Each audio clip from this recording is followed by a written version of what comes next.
Put me out wide. I'm just automatic dish out to him. Back post. Or you. Doesn't matter. Bro, this is actually... We're getting Division 1 titles easily just doing this.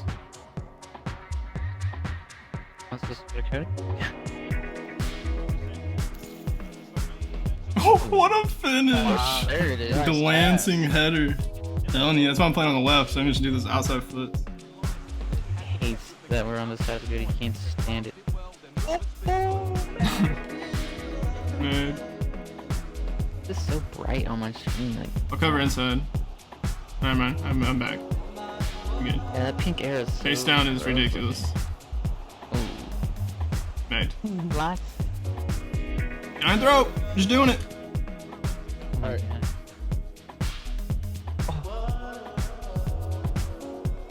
Shoot it. Let's go! It worked! Let's go. I'm gonna try something very cheeky. Alright, I'm going to you. Are you ready? Yeah. Gotta go for your legs. Going for a Meg. Yep. Oh! You did. But give me that! You take it! Yes! It worked. What's going on, guys? This is Lesky. Hope y'all are all having a great day. In this video, we're gonna be looking at this wingback build that I created. And on my community page, I posted a poll about a week or so ago asking you guys which defensive build you would like to see on my channel first, a fullback, wingback, or center back. The center back position won that pretty easily, so that's why I've already posted a center back on my channel. Got that done with first, and then wingback got second in the poll. So now I'm bringing you guys this attacking wingback build that you'll use in mostly either a 3 in the back or 5 in the back formation, preferably, but you could also use it in like a 4 in the back.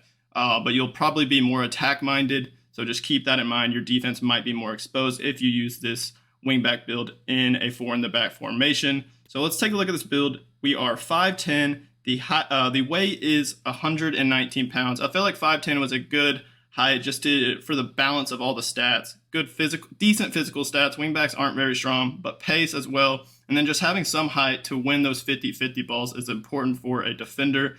Just be decent in the air. The weight I went for 119 pounds, and the main reason I did this was to make the dribbling better. It makes the agility, even balance, I think, and then the ball control and dribbling a lot better when you go down in weight. So that's why I'm at 119. So 5'10", 119 for the height and weight.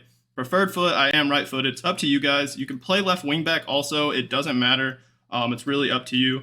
I tried left wingback and right wingback, and the times I was playing left wingback, I was also right-footed. I didn't switch my foot to left-footed because I wanted to like cut in and maybe get some chances to score, but also you can do the outside the foot crosses this year, which are very deadly. So it really doesn't matter what side you're on, even if you're like an opposite foot on the opposite side. I really liked playing on the left as a right-footed player because of those outside-footed crosses. They're pretty dirty, but I'm gonna put it at right wingback for now. And let's take a look at the perks. In my opinion, pinpoint cross will be the most important perk for a wingback. You're going to be on the wide areas of the pitch majority of the time, and you'll have a lot of options to whip the ball in the box. We were mostly playing, I think, like a 5-2-1-2 when I was using this build as a wingback. So we had like 2 bigger strikers I could always cross it into, and it's very clutch when you have the pinpoint cross. Wingbacks already have pretty decent crossing, so with the pinpoint cross, you almost have like max crossing stats. It's pretty crazy. And especially if you have some players on your team that are good in the air, you can get a ton of assists by just whipping in crosses with the pinpoint cross perk. And it'll give you the 5-star weak foot, so you don't have to worry about what foot you're crossing the ball with. It'll also give you the swerve, flare, and early crosser traits, which can be very helpful when crossing a ball. The second perk is set piece specialist. I decided to go for this one because of the giant throw-in trait that it gives you. I think set piece specialist is perfect for wingbacks and fullbacks because they always get the throw-ins this year, which makes sense. In real life, fullbacks mostly take the throw-ins, so you'll always get the throw-in and be able to utilize the giant throw-in trait, and you can absolutely chunk it down the field if you just hold X down all the way and just make sure your guy is angled in the right direction of where you want to throw it, and you can just catch defenses off guard. If you're really far down the field, you can almost just throw it in the box and it'll be like a straight up corner, and one of your teammates can get a straight up header from that corner. Or if you're like almost at like half field, you can just chunk it down the line, tell one of your friends to run down the line, and you can catch the defense off guard. I'll have a few examples showing you guys. You can definitely score off of the giant throw-in. And the set piece specialist will also help for like free kicks It'll give you the powerful driven free kick, and then it'll give you set play specialist traits. This year it's a bit different because there's no cursor when it comes to set play specialist or set piece specialist. But this time I think when you take set pieces, especially off of corners, I've noticed I've gotten a lot of assists off of corners with set piece specialist. It adds a lot more whip and speed onto your deliveries,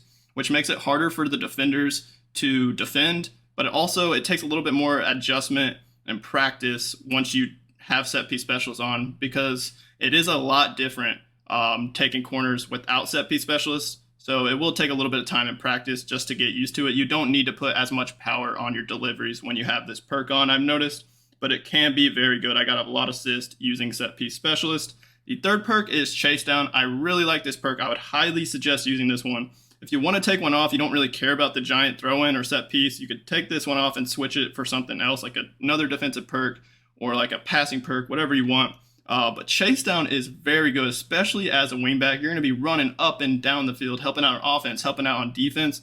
So having chase down, every time your team loses the ball, you'll get a little bit quicker for I think it's 40 in-game seconds, which is only like a few seconds in real life.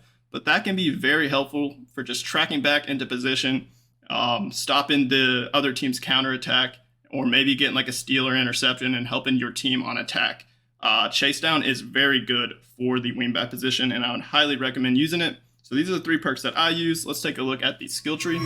Starting on the physical page, I went for some stamina and jumping upgrades. Mostly, I wanted to really get that stamina up because it's important for a wingback. So you're going to go all the way down to the acrobat archetype, and then make sure to get this jumping on the left for +3. And then the last thing is the second part to get this +4 reactions for 2 skill points. So this build will have 82 jumping, 95 stamina, which I really wanted to upgrade.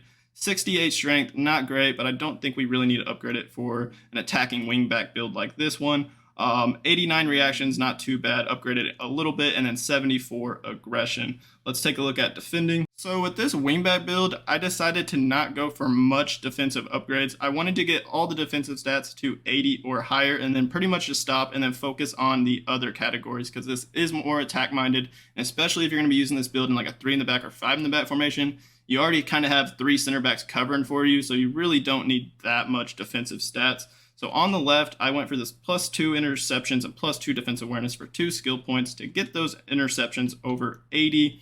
And then the stand tackle is at 76 for the base stat. So we're going to get +4 upgrades for 3 skill points to get that to 80. And the defensive stats are looking pretty nice at 80 or higher for all the stats.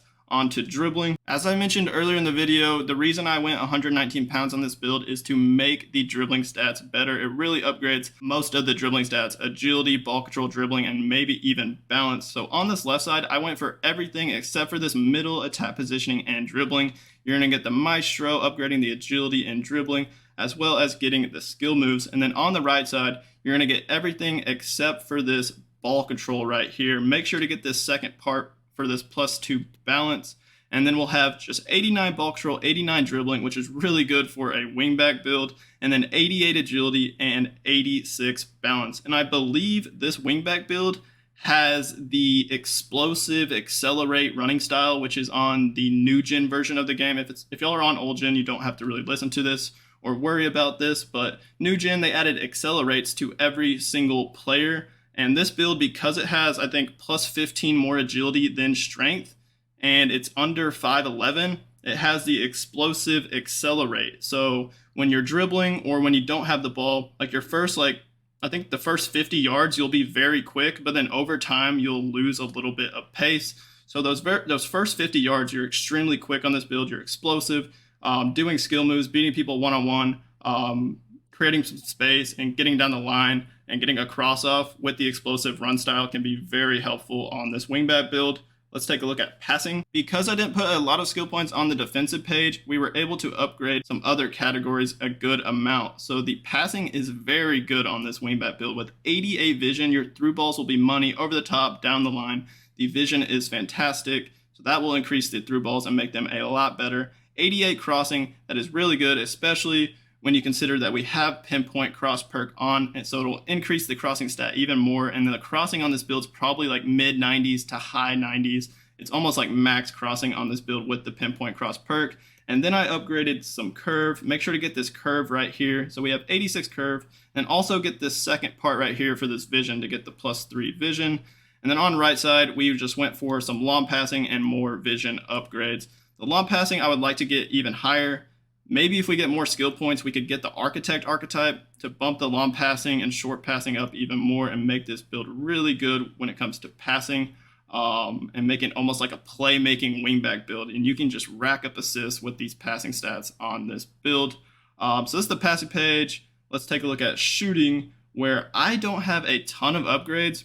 For me, even using this build in like a 3 in the back, 5 in the back formation, since we had like 2 strikers up top and then even like a cam, with all 3 of them having pretty good shooting stats, better shooting stats than me, I really didn't need to upgrade the shooting, and I didn't really get much chances to shoot anyways.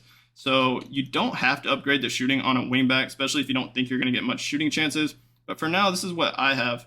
+5 shot power for 3 skill points. And then I just got these top 2 finishing, +3 finishing for 3 skill points. And that'll get the finishing up to 70, making it look a bit better. I would love to upgrade the shooting stats a bit more. But honestly, I really don't think I need to, because I'm not getting that much shooting chances with this build. I'm getting mostly assists and doing playmaking and just crossing the ball in the box rather than shooting. So it's really not necessary. I wanted to make sure this build was pretty pacey, because you're going to be covering a lot of ground as a wingback. So this build has 92 pace exactly, with 92 acceleration and 92 sprint speed. We could upgrade it even more, but I really don't think we need to. If we want to take some skill points off some other categories, or like shooting or something, then you could upgrade the pace if you want. You can do that.